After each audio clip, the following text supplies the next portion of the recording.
Este é um trabalho voluntário, sem fins lucrativos, que oferece livros gravados em MP3 para aqueles que não têm condições de ler livros impressos. Para ouvir este e outros livros gratuitamente na íntegra, acesse nosso canal e leia as instruções na aba Sobre. Este livro foi gravado para o uso exclusivo da pessoa com deficiência visual, não podendo ser comercializado de acordo com a Lei nº 9.610, de 19 de fevereiro de 1998. Pergunta: o que podemos cada um de nós fazer para que o mundo seja mais pacífico e melhor? Dalai Lama: todas as religiões têm o dever de orientar as pessoas para a paz interior e exterior. Se queremos tornar este mundo melhor, precisamos nos tornar pessoas melhores. Não há um caminho confortável. Em primeiro lugar, devemos ver os nossos inimigos como pessoas. Com Jesus, no Sermão da Montanha, isso significa amar os nossos inimigos. Em nosso próprio interesse, devemos fazer tudo pelo bem-estar de todos os seres vivos. Para isso, precisamos de formação espiritual e educação do coração.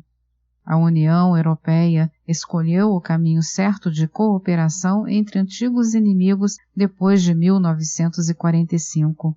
Desta forma, os inimigos tornaram-se amigos. Isto só foi possível porque milhões de pessoas seguiram este caminho de forma consciente. A OTAN poderia mudar a sua sede para Moscovo. Ele ri. Assim, os russos veriam se o Ocidente toma a sério a amizade e amor aos inimigos. O verdadeiro inimigo está dentro de nós e não fora. As inimizades exteriores não são permanentes, nem mesmo entre a China e o Tibete. Se respeitarmos o inimigo, um dia ele poderá tornar-se um amigo. Por isso eu respeitarei sempre a não-violência.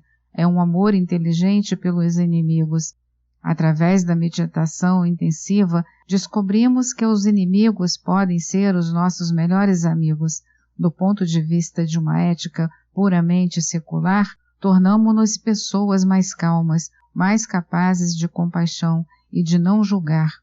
Então, também teremos a possibilidade de que o século XXI seja um século de paz, um século de diálogo e um século em que a humanidade seja mais protetora, mais responsável e mais compassiva.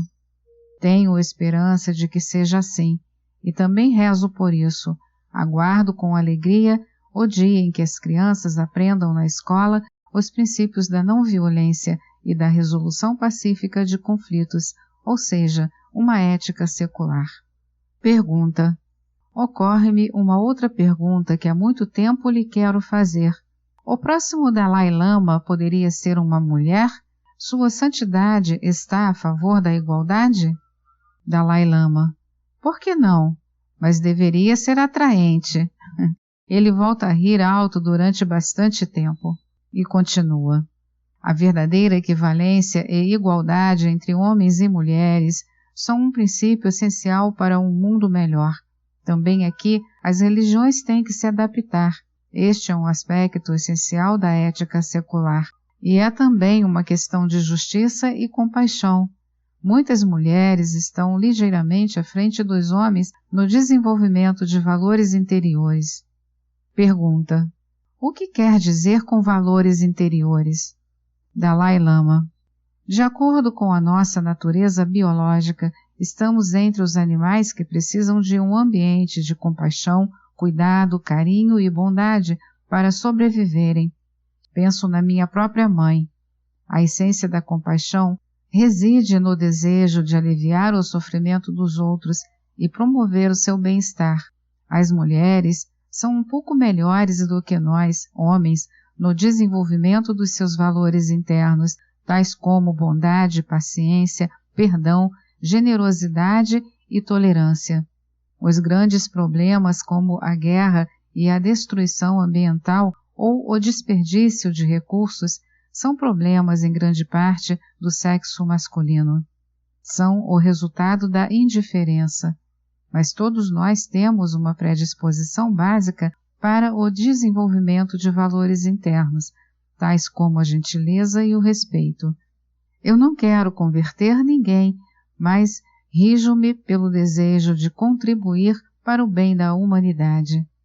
Pergunta: tenho notado há algum tempo que Sua Santidade promove em todo o mundo o ideal budista de plena consciência. Por que é que a plena consciência é tão importante nos nossos dias? Dalai Lama: damos demasiada importância aos valores materiais. Eles são importantes, mas não podem reduzir o nosso estresse mental, os nossos medos, raiva ou frustração. Temos de superar as nossas tensões mentais, tais como estresse, ansiedade, medos, frustrações. Por isso, precisamos de um nível de pensamento mais profundo. Isso é o que eu entendo por consciência plena, ou seja, o pensamento e sentimento profundos, e isso é muito importante. A consciência plena não depende de se uma pessoa é crente ou não. Isso não importa, pois todos somos seres humanos, com os mesmos sentimentos e uma inteligência semelhante. Alguns dos nossos sentimentos são muito, muito destrutivos. Não só destroem a paz de espírito, mas em última análise, também destroem a nossa saúde. Alguns cientistas descobriram que a paz de espírito é muito importante para a saúde. Segundo estes cientistas, a raiva, o ódio e o medo corroem o nosso sistema imunológico. Por isso, é muito importante que a nossa mente esteja calma. Eu digo sempre, há 7.000 milhões de pessoas e todas têm o mesmo potencial. Todas são mentalmente, emocionalmente e fisicamente a mesma. Por conseguinte, todos têm a possibilidade de utilizar a sua inteligência de forma adequada. Trata-se sempre da clareza do espírito. Deveríamos analisar o que é bom para a nossa saúde, o que é prejudicial. Para isso, precisamos de organizar o nosso conhecimento.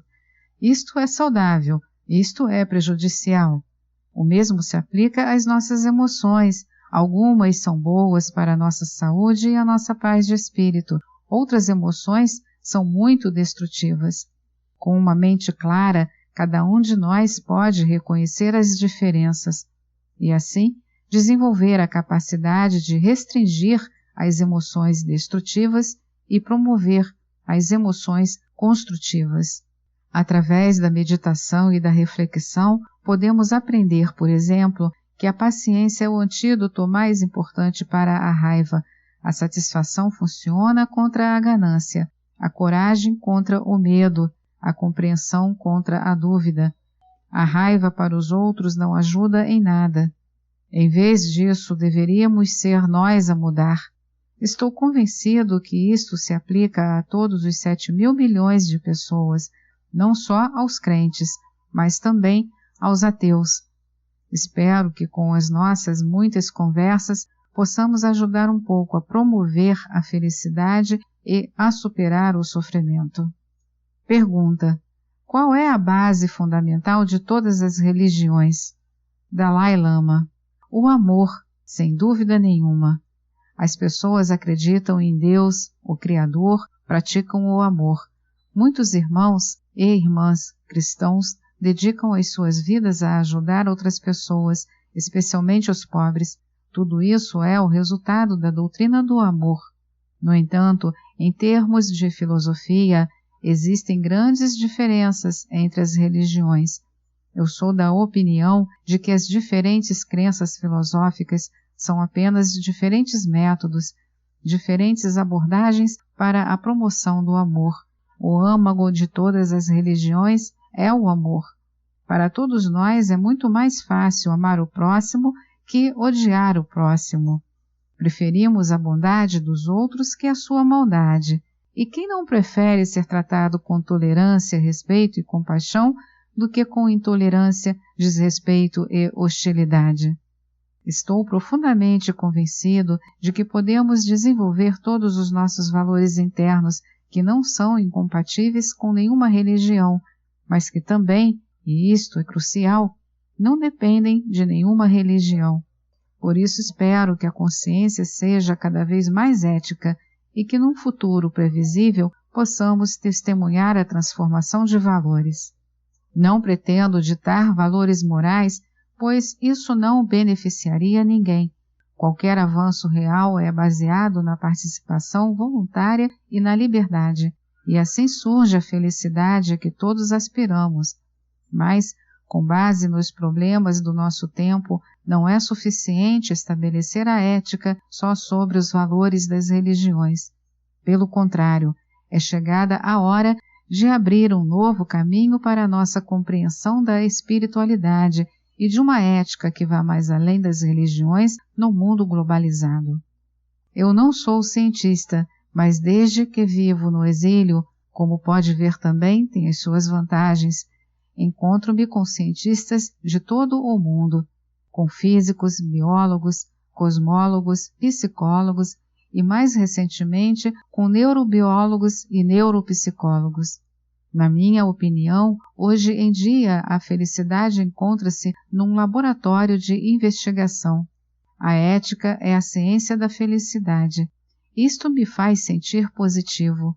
Podemos aprender que a felicidade é o resultado do crescimento interior e, ao mesmo tempo, aprendo que existem muitas semelhanças entre a ciência moderna e os valores religiosos antigos, como a compaixão consciente, a bondade e a consciência plena. É a ciência que nos ensina hoje que a verdadeira felicidade não é apenas possível, mas o nosso direito de nascença. Assim, a ciência abre-se cada vez mais à religião, mas a religião também se abre à ciência. Esta é também a opinião do Papa Benedito XVI, quando incentivou e apoiou a comunicação entre a fé e a razão. Há muito que muitos pensadores e filósofos veem as religiões como um obstáculo para a iluminação, muitas vezes com razão, mas hoje esta relação altera-se de forma positiva. A idade da informática irá acelerar ainda mais esta mudança. Na era da globalização, a tolerância tem mais oportunidades do que nunca. Pergunta: há 100 anos atrás, a humanidade testemunhou a eclosão da Primeira Guerra Mundial, que causou 17 milhões de vítimas, seguindo-se a Segunda Guerra Mundial com 50 milhões de mortos. Acredita que a humanidade aprendeu com estas catástrofes e que o século XXI será o século da paz? Dalai Lama: certamente, acredito que as pessoas, especialmente os europeus, sabem o que significa a guerra. Muitas pessoas idosas ainda se lembram muito claramente do poder destrutivo da guerra. E o mesmo acontece no Japão. Por isso, acredito que ambas as nações, Alemanha e Japão, assim como a maioria das pessoas, rejeitam a violência em todo o mundo. Tive a oportunidade de visitar vários países e falar com as pessoas. Em todos os lugares, senti que a necessidade de paz é muito pronunciada. Deixe-me dar-lhe um exemplo. A Guerra do Iraque. Houve manifestações contra esta guerra na Austrália aos Estados Unidos, mas também na Alemanha e na França. Agora, o ser humano parece estar a ganhar alguma maturidade. A necessidade de paz e rejeição da violência é muito forte. Devemos envidar esforços em todo o mundo para parar, conter ou eliminar todos os métodos violentos. Agora já não é suficiente dizer às pessoas que rejeitamos a violência e procuramos a paz. Devemos usar métodos mais eficazes. As exportações de armas são claramente um grande obstáculo para mais paz. Eu não consigo entender que, por exemplo, a Alemanha e a França ainda estão entre os principais exportadores de armas do mundo. Sem armas não há guerras. Sempre que nos deparamos com problemas ou conflitos econômicos, ou no caso de diferenças religiosas, temos de trabalhar para garantir que o único método verdadeiro é o diálogo. Devemos aprender que somos todos irmãos e irmãs. Digo com frequência, o século passado foi o século de violência. O nosso século XXI deve ser o século do diálogo. Não podemos alterar o passado, mas podemos sempre aprender para fazer um futuro melhor. A ideia de que os problemas se podem resolver com violência e armas é um equívoco devastador. Exceto em casos raros, a violência leva a mais violência. A guerra não se justifica no nosso mundo interconectado de hoje em dia e contradiz a razão e a ética. A guerra no Iraque, que George Bush começou em 2003, foi um desastre. Este conflito ainda não foi resolvido até hoje e muitas pessoas perderam a vida. Certamente não é suficiente apelar ao desejo de paz dos políticos. Mais importante ainda é que cada vez mais pessoas em todo o mundo se comprometam com o desarmamento. O desarmamento é praticar a compaixão. No entanto, um desarmamento exterior requer um desarmamento interior, de ódio, preconceito e intolerância. Faço um apelo às atuais facções em guerra. Em vez de se armarem, desarmem-se. E a todos os seres humanos, superem o ódio e o preconceito e substituam-nos por compreensão, cooperação e tolerância. Esta é mais uma edição do canal Livros Falados Voz Humana. Que o bem, o bom e o belo se multipliquem em benefício das criaturas.